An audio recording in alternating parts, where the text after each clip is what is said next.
Civil rights didn't write your resume, but civil rights made somebody read your resume.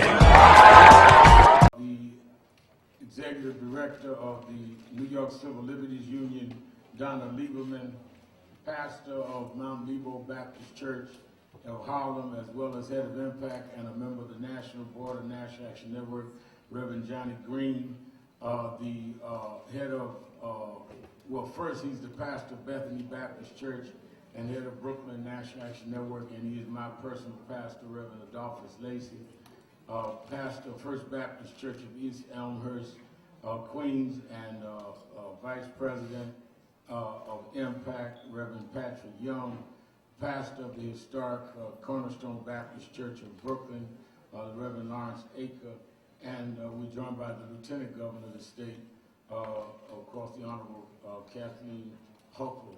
Is anyone I did not announce she's going to speak? Well, I can say that she's going to speak.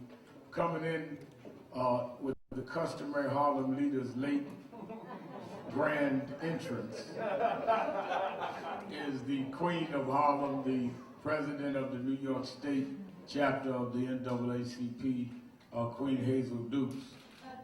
And of course, our national board director and the president, executive director of the Protestant Agency Welfare Organization, Protestant Federation, I know I had a word, of welfare in the city, and who's been on any number of groups, and she's, as I said, member of our national board, Jennifer Jones Austin.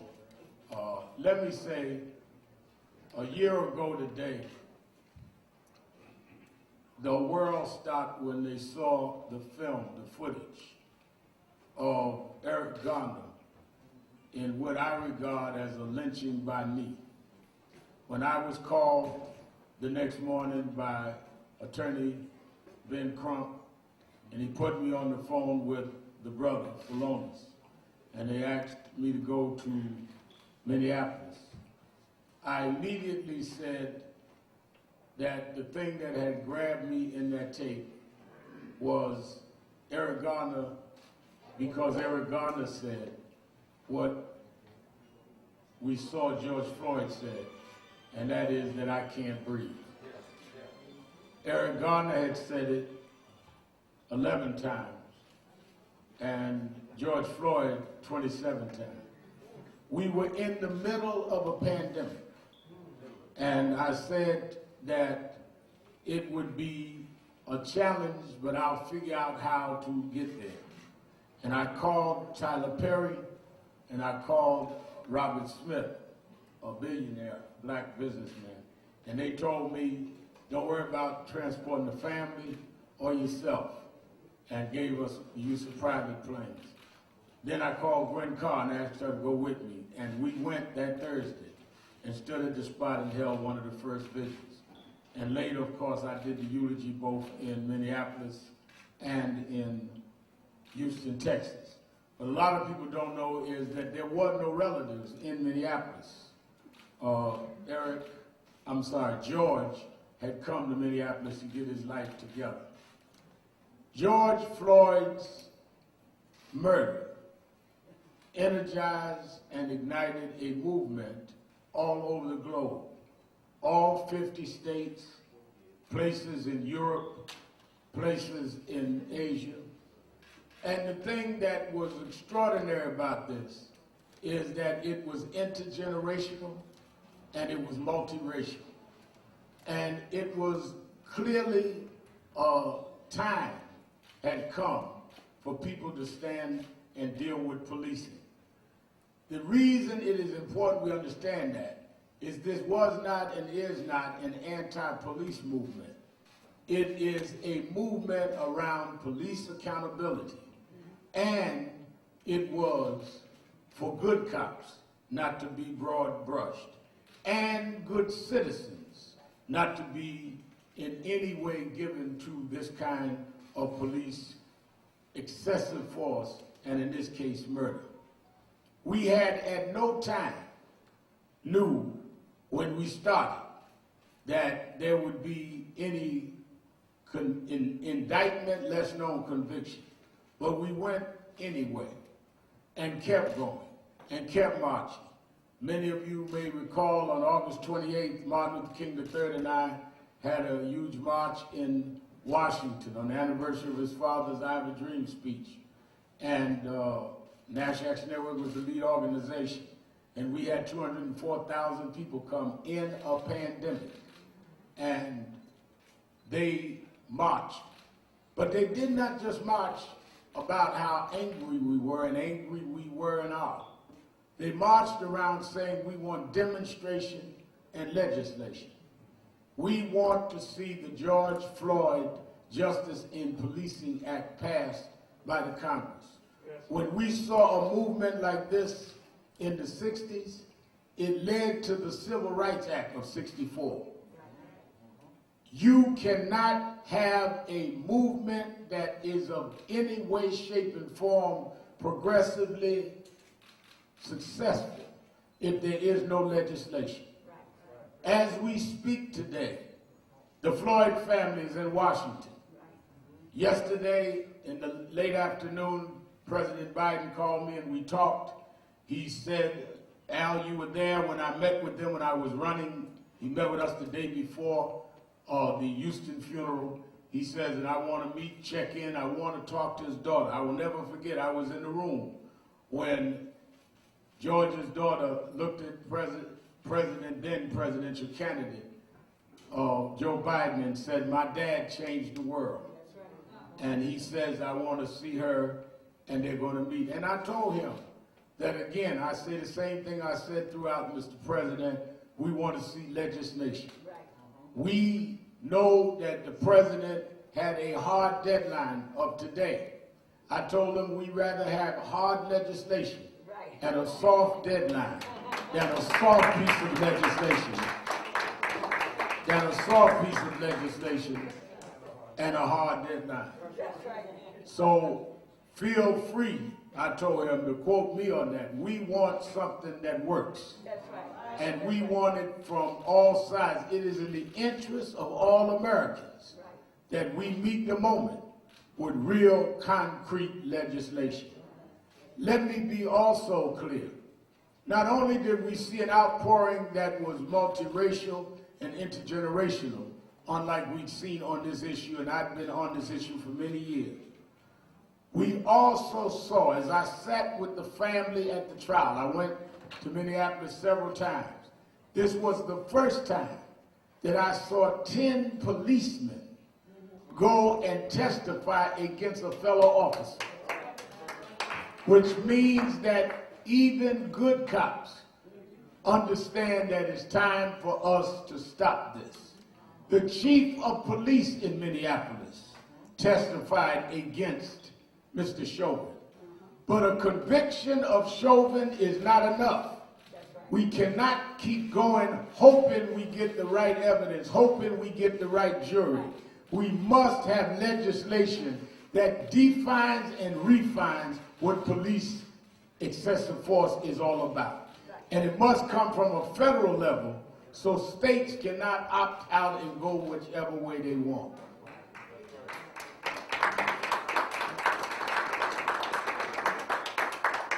I called the mayor and asked the mayor would he stand with us today. And we co-convene, we invite others. As we stand on this day 1 year later, this city has had to deal with this issue. And we have been able in the city and the state to have the Eric Garner law. The federal government needs to do what was done here. Make law, not make speeches, not hold press conferences. Federal government needs to do what we did, make law. It is against the law to do a chokehold now in the city and state of New York. And it must be against the law to do the things that are outlined in the George Floyd Justice in Policing Act. So I'm going to ask the mayor, who agreed to co-convene this with me, to have some remarks. Then, as we want to dramatize to the world the insensitivity and outright total lack of any concern that this officer had, he put his knee on the neck of George Floyd for 9 minutes and 29 seconds. We are going to bow on our knee here for 9 minutes and 29 seconds. I want you, when I did the first eulogy, I talked about how at that time we thought it was 8 minutes and 46 seconds. People told me just standing that long exhausted them. You've got to have a lot of disregard for the law, disregard for a human being, to have something throbbing under you that long. So this is not just theatrics. This is to drive the point home that a man could put his knee on someone's neck that long, and somewhere along the way you would think he would have thought about his training. Somewhere along the way, doesn't humanity kick in and you say, wait a minute, this guy's suffering. He never in that length of time got his knee off his neck. But what he didn't know was when he put his knee on his neck, he put his knee on police brutality in this country that will never be the same again. I said to George Floyd rally in Minneapolis day before yesterday where I joined his family, that George Floyd should not just go down in history as a martyr. He should go down in history as the turning point of how we deal with policing in the United States. It was the killing of Emmett Till that drove the civil rights movement that led to 64. It was the killing of Jimmy Lee Jackson in Marion, Alabama, which is why Dr. King and John Lewis and Hosea Williams went to Selma. It is the killing of George Floyd that will change policing in the United States going forward, and we're determined to continue to do what is necessary to make that happen. I bring you the mayor of the city of New York, Mayor Bill de Blasio.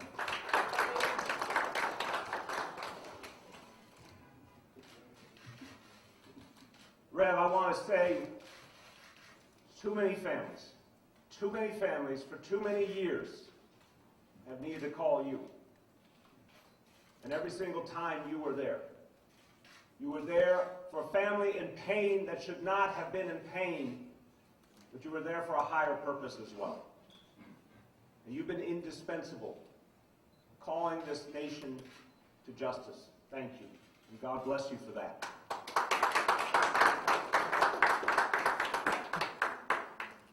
We saw a murder. Let's be clear why there is so much anger, why it will not stop. We saw a murder before our eyes committed by someone who was supposed to exemplify law, was supposed to protect. He took an innocent life, and everything that we had been told was backwards. And I understand anyone who felt betrayed in that moment. Because Rev's right. How do you forget someone's humanity? Well, because for 400 years in this country, the persistent, obsessive training was to tell white people not to value black lives. It was everywhere you turned.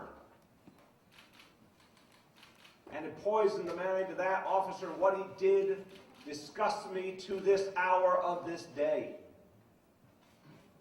And it tells us that so much more needs to change. We cannot let our country be a lie. We cannot let our ideals be a lie. We can't show the generations coming up that everything we told them wasn't real. We, in fact, have to make it real. And we have the power to do it. For anyone who at this moment feels pain or cynicism or doubt, I understand you, but I also appeal to you to look at what this movement has done in the last year. All over this nation, laws are changing. All over this nation, police are being held accountable in ways before not imaginable because of a movement of people. But that movement cannot end. That, to me, is the message that a man who should be standing with us, should be with his family, should be alive. He's gone, but we are here. And it's our job to now finish this mission. In Washington, the George Floyd Justice in Policing Act is the least we can do to honor him. But it has to happen. It has to happen. Unless the ideal and the dream that is this nation turns out to be a lie. We can't let it be a lie. We have to call ourselves to that higher purpose and demand that our nation live up to its ideals. In this city, we know we can do better. I remember years ago on this stage when people said, you can't get rid of stop and frisk. It'll lead to disorder and crime. That was a false choice. We got rid of it, and we got safer, and we got more just. And so many times we've proven, do not accept the lie. Fight for justice, fight for change. It can be done. We can change the culture of policing. Rev said it. We saw police officers come forward with their own anger and disgust and say, that's not us, we don't accept that. So change can happen, change will happen because of us. I leave you with this.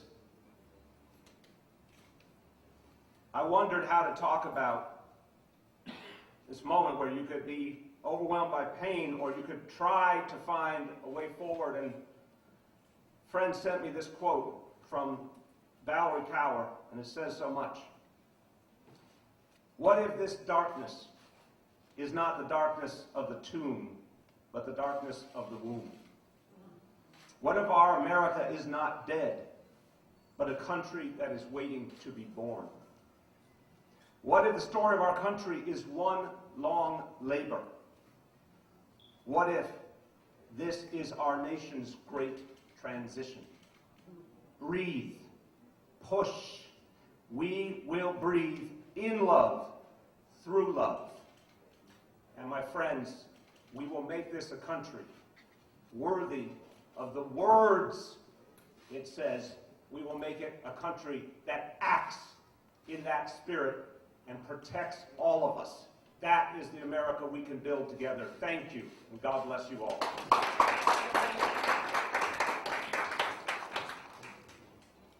As we begin to bow, you can take this platform, and then after you hear from Congressman Jeffries and others, I see Councilman Carnegie, if you want to join us, Stacey Lynch, if you want to join us, any that want to join in the knee bending. Those that do not want to bow for whatever reasons, that is not the story. It's not who got down.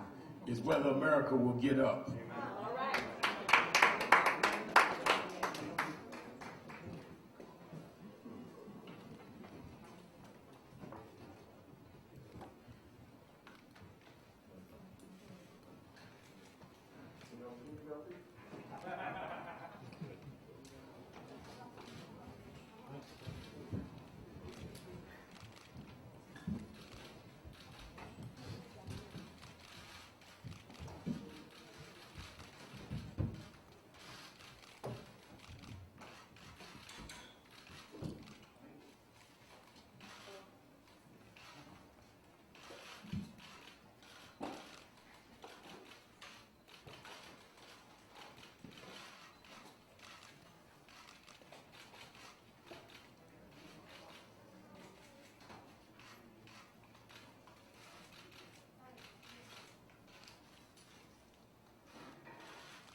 Amen.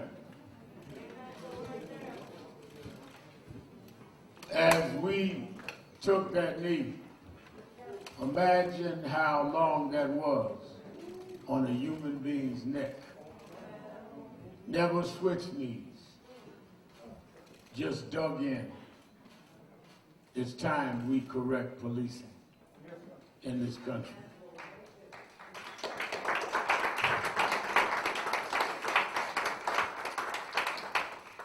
We will hear first from the fourth member of Congress in terms of fourth in line in leadership of the Democratic Caucus of the United States House of Representatives, Congressman from Brooklyn, and a member of National Action Network for many years, Congressman Hakeem Jeffries.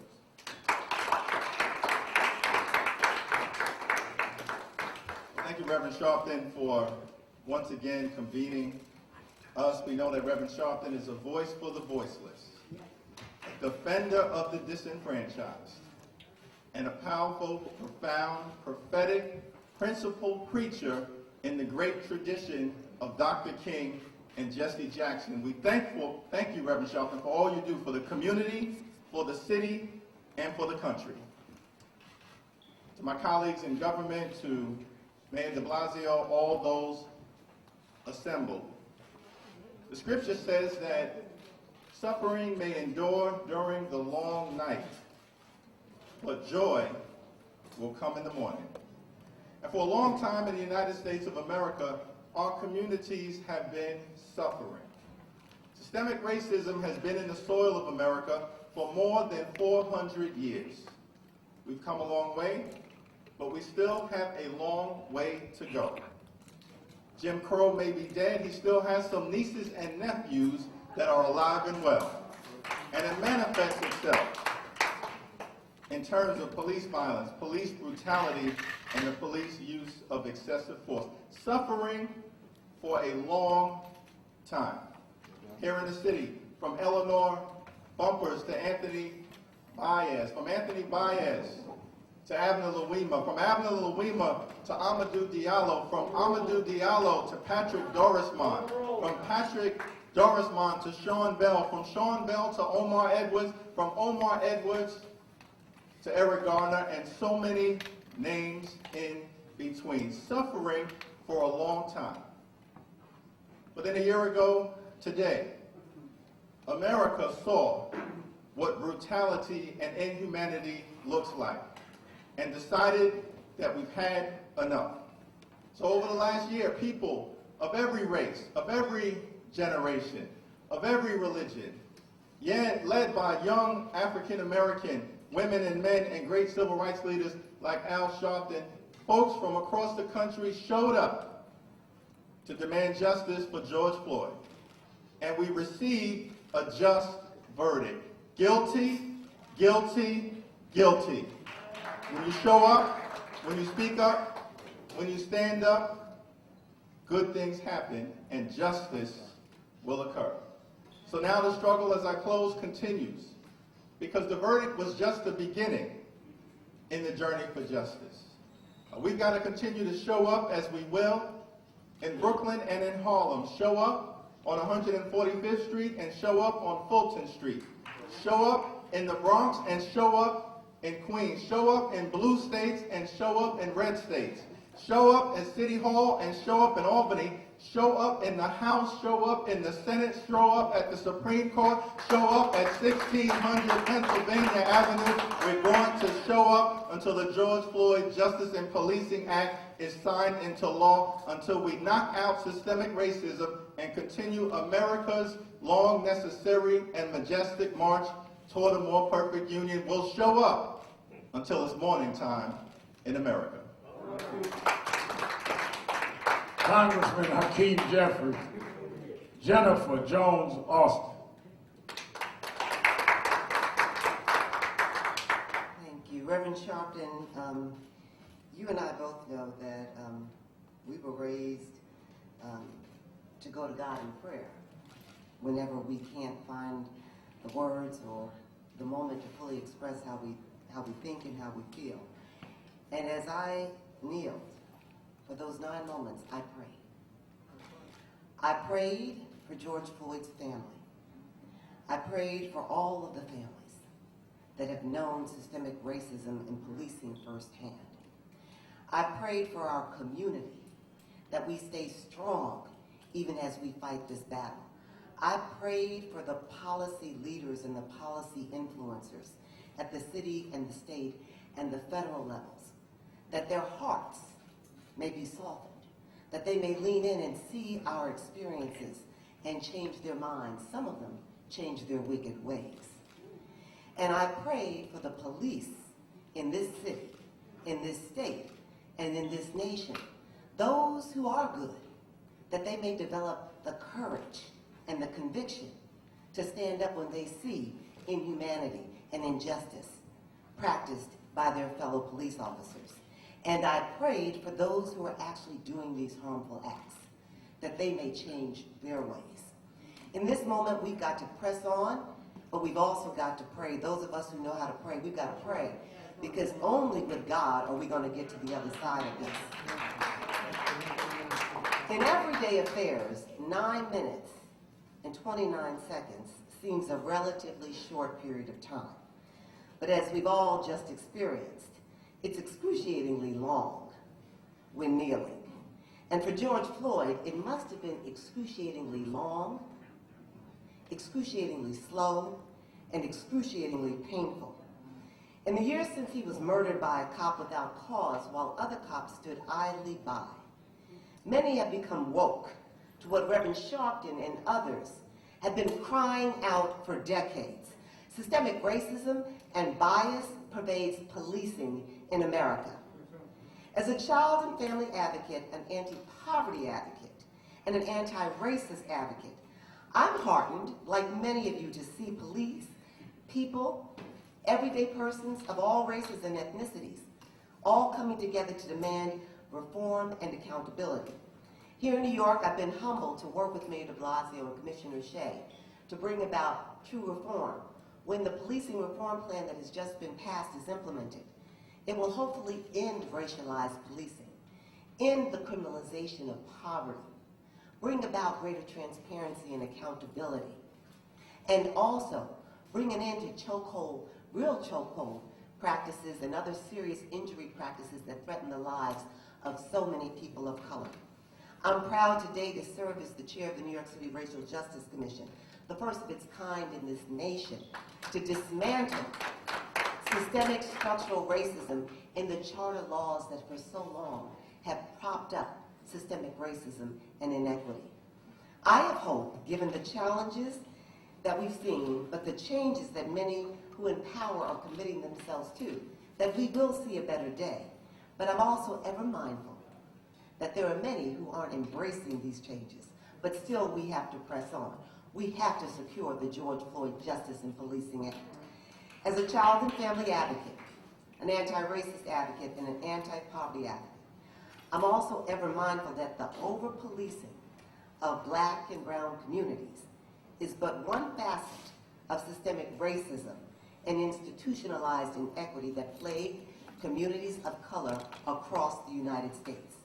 Sadly, being black in America does not put you at greater risk of dying prematurely, simply at the hands or the needs of police. Our children, our men and women, are dying excruciatingly long, excruciatingly slow, and excruciatingly painful deaths from systemic racism in every pillar of our society.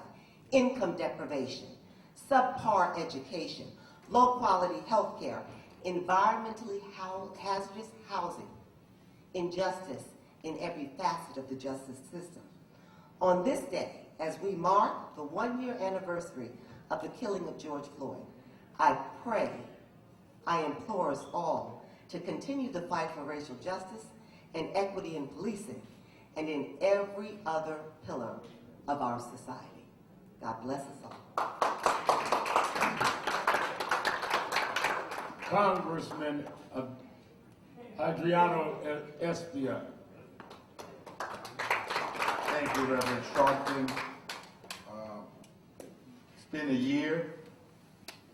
365 days, and still we must move on. And the George Floyd Justice and Policing Act must be adopted into law.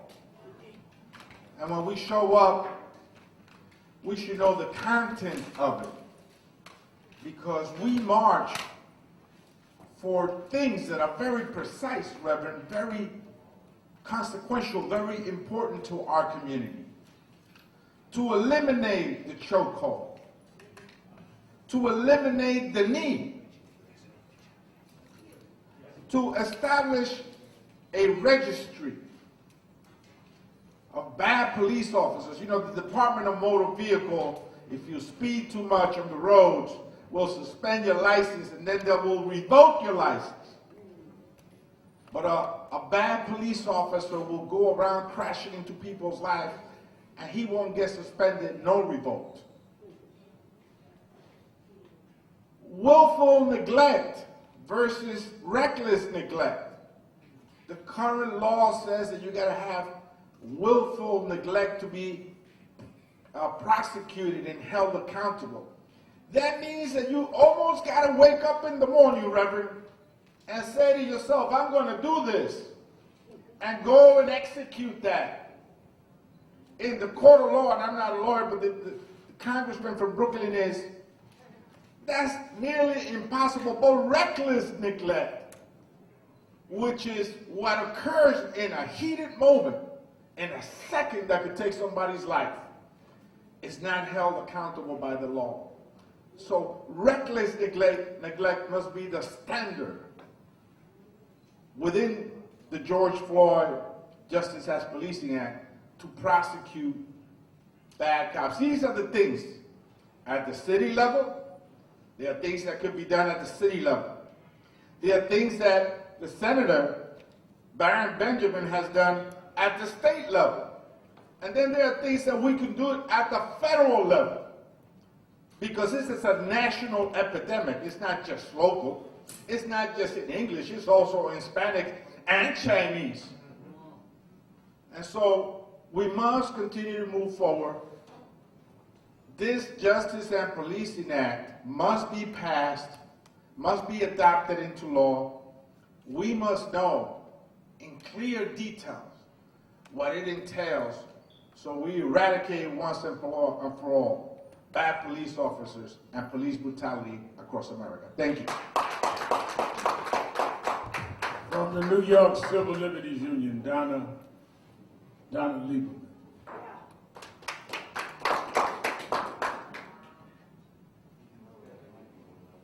Thank you so much, Reverend Sharpton, for bringing us together in the House of Justice today to honor the memory of George Floyd, who was tortured and murdered by the police because of the color of his skin. So many times we have seen Black people tortured and murdered by the so-called forces of law and order. So many times when the brutal beating of Rodney King was captured on video, when the NYPD pumped 40 bullets into Amadou Diallo in the lobby of his own building, when the NYPD choked Eric Garner to death, and when the Rochester police killed Daniel Prude as he suffered a mental health crisis. So many times we have seen the naked racism in American policing wreak unimaginable harm and pain. And too many times we've come together to say enough. But this time must be different. This time, the Black Lives Matter, decades of work, the movement for social justice is generating a national reckoning with racism. And if we're going to end the regime of racism and injustice that is built in so deeply to our nation, we must stand together to overhaul the way we keep our people, all our people, safe and healthy. We must end the unconscionable wealth gap in this country. We must end the regime of mass incarceration and bloated law enforcement and reinvest in our communities, in social services, public health, and education. We must end the over-policing of black and brown communities. Get cops out of schools, get cops out of the job that they are totally unqualified for, the job of being first responders to mental health emergencies. Get rid of the vice squad and broken windows policing that target black and brown people for harassment. Stop pandering to the police unions whose racist rhetoric and behavior is itself a threat to public safety. And hold police accountable to serve and protect all of us. The NYCLU stands with Reverend Sharpton, the National Action Network, Hazel Dukes, Jennifer Jones Austin, the faith leaders and political leaders here today to say his name, George Floyd. George Floyd. To say their names and to work as hard as we can to bend the arc of history toward justice. Thank you. President of the New York State chapters of the branches of the NAACP, Hazel Dukes. Thank you, Reverend Sharpton. When I received a call from my colleague, Derek Pearson, that to be here today at 12 o'clock, I had another appointment. That's why I was a little late. But nothing was, because we have been standing here for years. Even before we got to the House of Justice, Reverend, we've been in the street. We've been all in, you name it. I laid down in Lincoln Turner. You and Reverend Richardson had told me to do that, and I did it. I stopped the cars from going in and out of New York, you know what I mean? And then went to One Police Plaza, and Kelly had to get us out because they brought me a bologna sandwich. And I said I wanted pizza, and started beating the walls. I come today to join with Reverend Sharpton, who's been the voice, and to our elected officials, Hakeem Jeffries, and to Brian Benjamin, who has put forth legislation, and to Jennifer Jones Austin, who called me yesterday to do another job to try to bring this city together. There's a song we sang in the Baptist church. I've been running for a long time, but I'm not tired yet. We're not tired. We had hoped that the President of the United States could have this day that we would say that it is done. It did not happen because we got some other people, as Jennifer Jones said, that, you know, their heart is not right. And I'm not going to judge them because there is going to be a judgment day. There's going to be a judgment day. Every man, every knee shall bow. There's somebody bigger than McConnell, every cat, and Green, bigger. So I'm going to leave it there with them. But I'm going to keep on marching with Reverend Sharpton. I'm going to keep on calling. I'm going to keep seeing that legislation is passed in the state of New York. Reverend Sharpton and Gwen Carr and Ms. Bell, we received the pen when the governor of the state signed. But that's not enough. That's not enough. The bill must be what Congressman Esparza said. If you're a bad cop in New York City, you can't go to Nassau County. If you're a bad cop in Rockland, you can't go to New York City. We gotta have more than just that law at the federal level. We gotta have it at every level, at every county in this state and in this nation. And Reverend Sharpton, with your voice and with your leadership and with our ministers, with our elected officials, we're gonna do that. Thank you so much. Representing the faith community, let me tell you what we're going to do. I just received a voice from Philonise Floyd telling me they have left Speaker Pelosi's office and headed to the White House. They call me every step of the way, tell me what's happening, and they watch some of what we did on our knee. I'm going to have representing the faith community first, my pastor and Reverend Dr. Adolphus Lacey, and then Reverend Johnny Green, and then I'm going to have Rachel Nordlinger, who was featured in which was it now? You get so much cranes and others to MC the rest as I start my syndicated radio show and bring Congressman Espy out in the back to give me the extra 5 minutes that he did not join us on our knee. Reverend Lacy. Thank you, Reverend Sharpton, for the opportunity to be able to get here with you and with all those that are assembled with us to draw attention to the tragedy that took place more than a year ago. And memorials can sometimes lose their significance when they get detached from the things that called them into being. And on behalf of the faith community, we're reminded of what God told the children of Israel. When you cross the river and your children see these stones, they say, what meaneth these stones? These stones mean that your God brought you out of the land of bondage into the land of freedom. And so we just gathered here because what I want to say is right now the numbers have already been able to change. When this situation first took place, more than 80% of Americans thought it was a bad idea. But not now. They think it wasn't murder. But we got here to say it is murder. And I thank God for Reverend Sharpton and all those who are assembled here to remind us that just you cannot blink something away. You cannot cause something to disappear. And so therefore we evoke the name of God, that God would bless Reverend Sharpton and all and the Floyd family and all families that are affected by any type of violence. Because if ever we needed the Lord before, surely we need the Lord right now. And one of the critiques of the faith community is that sometimes just because you don't see us doesn't mean that we're not there. Doesn't mean that we're not paying for buses or paying for water or paying for bologna sandwiches or bailing somebody out or being able to hold up the bloodstained banner. So even as we kneeled, we still continue to be a wall of Jericho standing strong. So again, thank you, Reverend Sharpton, for this opportunity.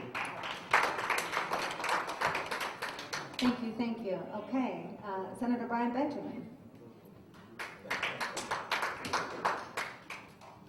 It is hard to be here right now because as I think about the 9 minutes and 29 seconds I was on my knee, I had some thoughts about getting up.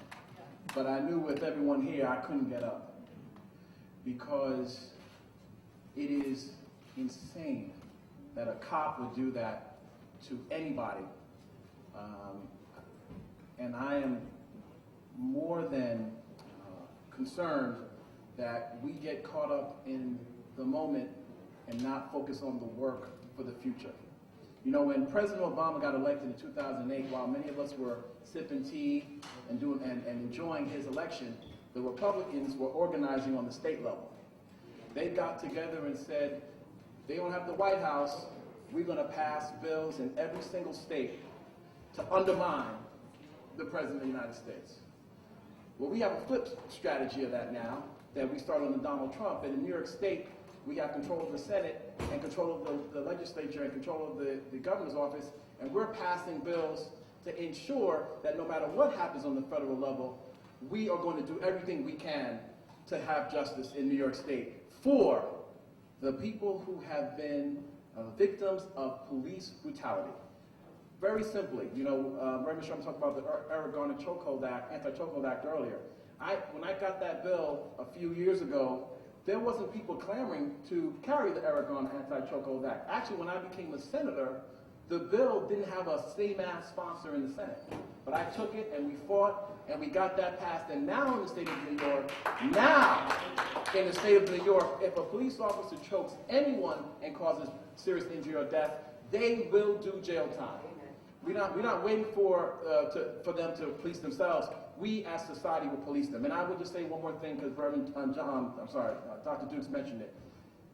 I have a bill now in the state that is called the Wandering Officers Act. What the bill basically says is if a police officer is fired in one jurisdiction, they cannot get hired in another. Very simple bill. And we are going to get that bill passed this year and so many more because we and the state of New York are the most progressive state in the union, and we're going to do everything we can to make sure that this day does not have to happen for any other family ever again. Thank you very much. Reverend Dr. Johnny Green. tireless globetrotter from Tarsus in Romans 8:28 became an advocate of the doctrine of total good when he said, and we know that all things work together for the good to them that love the Lord, to those who are called according to his purpose. Something good can come from something tragic. We witnessed on this day a year ago the senseless and heinous murder of George Floyd. But today we have gone from witnessing his murder to demonstration to legislation. I would remind Derek Chauvin and all police officers who commit atrocities against black and brown people of the words of Joseph when he met with his brothers some years later after they had put him in a pit. He said, you meant it unto evil, but God meant it unto good. Councilman Mark Levine. Thank you so much, Rachel. 9 minutes and 29 seconds. It's an eternity. It's hard to sit on your knee on a carpeted floor for 9 minutes and 29 seconds. But to kneel on the neck of another human being is the act of a monster. Thank you, Reverend Sharpton, for this powerful display today. You know, before George Floyd was a hashtag,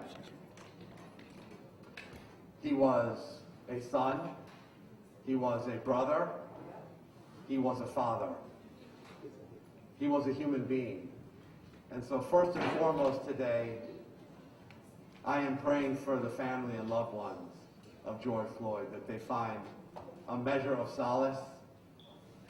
I'm praying that there be a measure of justice for the family of George Floyd and the families of the 1,000 other human beings who were killed by police in the year since George Floyd's murder. 1,000 people in the past year. Amongst them, a 3 times greater likelihood that the victim would be black than white. So as the Reverend so eloquently stated, we need much more than speeches now. We need people to make laws to end this injustice. And I proudly stand with all of you who are fighting for the George Floyd Police Accountability Act. But we also have some work to do in our own house, in the NYPD. We must end the culture of impunity that continues to reign. There must be consequences for police misconduct in this city. There must be. And until we achieve that goal, there will not be solace. We will achieve this goal for the benefit of the families of George Floyd and Anthony Baez and Amadou Diallo and Eric Garner. Thank you to all of you who are standing, kneeling together for this cause. Thank you. Councilman Robert Cornegy. Good afternoon. Thank you, Rachel. Thank you so much. Collectively, as I looked around on stage, we have over 2 centuries of work in the vineyard for the people of our city and of this country. But while this is happening, I just got to point out to you that there's another narrative that's going on right now as we speak, and that narrative is that we can't demand police accountability and reform and still have a reasonable expectation that we'll be protected in our community. So there's an idea that if we push back and we continue to demand through legislation and policy, through protesting and demonstration, accountability in the police department and accountability in our criminal justice system, then we don't deserve to be protected and be safe in our communities. And I definitely push back against that. It is not mutually exclusive to demand police reform and police accountability and criminal justice reform and criminal justice accountability and still have a reasonable expectation that the men and women who are in our communities will be protected and be safe. That's a message that we have to continue to send to law enforcement and criminal justice officials across across the world. I want to thank the National Action Network for always being at the forefront. I want to thank Reverend Sharpton and everybody else who's on his board and who works from this country, from this city to every city, making sure that your voices are heard. Thank you. Reverend Lawrence Aker.